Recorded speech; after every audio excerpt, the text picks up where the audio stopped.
Sharks, said Asher, trying to keep the quiver out of her voice. You don't mean actual sharks, right? Are they a new hacking group or something?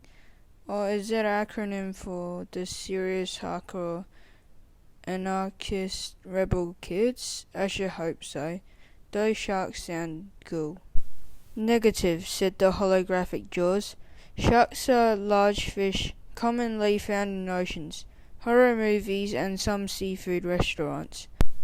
Their scientific name is Selachimorpha, and they can grow up to 50,000 teeth over the course of their life. Humans are very afraid of them, even though you're more likely to be injured by a vending machine than a shark. Okay, said Asher, but what do sharks have to do with the internet? Hetty transformed into a tangled wire that moved as if their lips. It was only slightly less scary than the jaws had been. The internet is a huge network of connected computers across the world. Information can be sent from one computer to another in the network, said Hetty. The computers in the network are connected to each other via cables.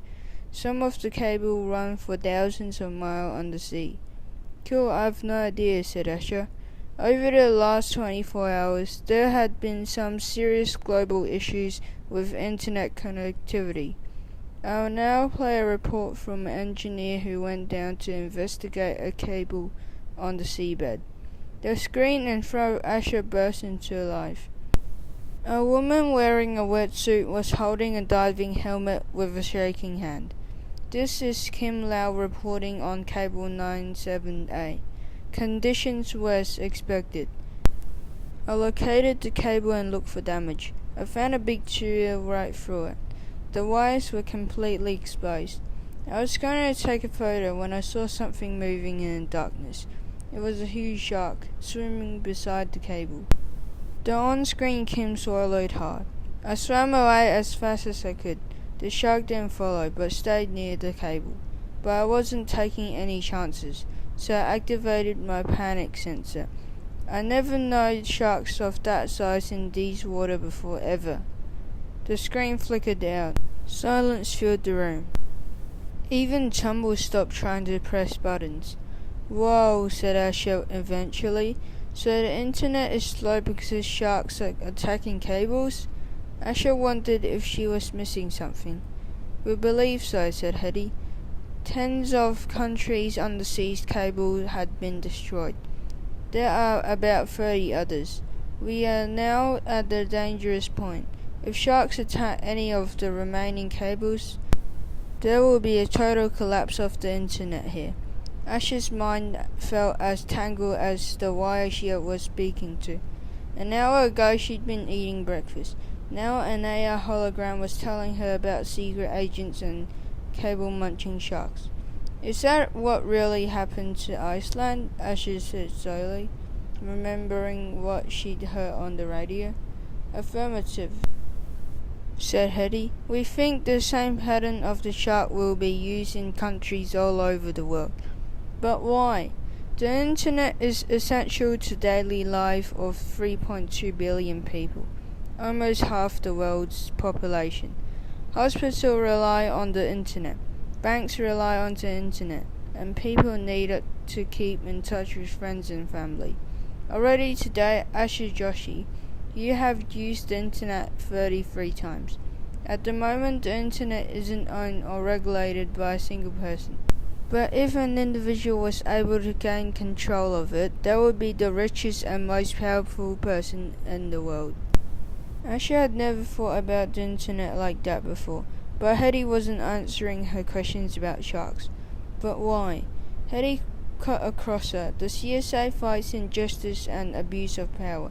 We've just received confidential information that the shark attacks are being organized by Shelley Belly, the trillionaire inventor of Lav, Nav and Twag. Asher nodded excitedly as she finished Hetty's sentence. It wasn't just Tumble who obsessed with Shelley Belly. Asher knew everything about her. At 14, Shelley had become the youngest person ever to win the Falcon Prize. the biggest prize in tech. For inventors like LavNav, an app for finding public toilets when you're out about, and the Twag series, time-wasting addictive games.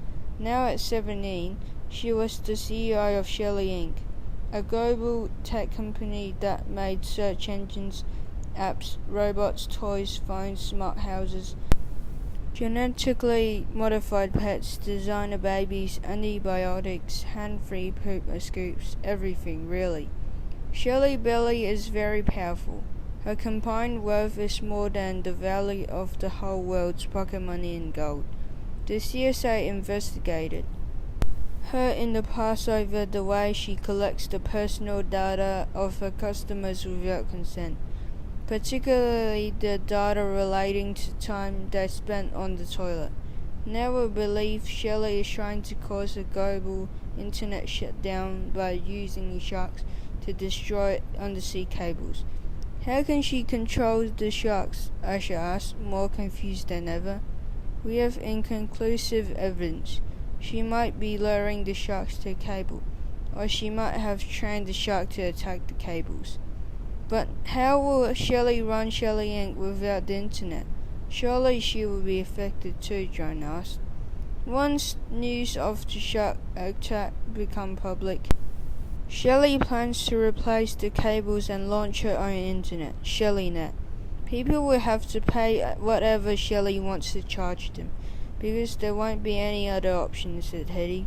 So you think Shelly's doing all of this just to make more money? Asha asked. But she's mega rich already. It's more complicated than that, Asha Joshi. Shelly and the corporation want complete control. If people are forced to use ShellyNet, all internet-based servers, email, instant messaging, video calling, banking, transport, music streaming, media streaming, social media, and yes, nanny bots, will be under Shelly's Inc. control. Shelly will be able to check your search history or your nanny bot's log. If she decides that she doesn't want you to video call Nanaji or the hospital can't have internet, she could block your internet access. Asha gulped. That's really bad. She reached for Joan. We predict that will be only the beginning. If users have to give their personal information to sign up, Shelly will know everything about everyone. She will own all your private data. Hetty flickered. We fear this is just the first part of Shelly's plan. We strongly suspect she has an ultimate goal: global mind control.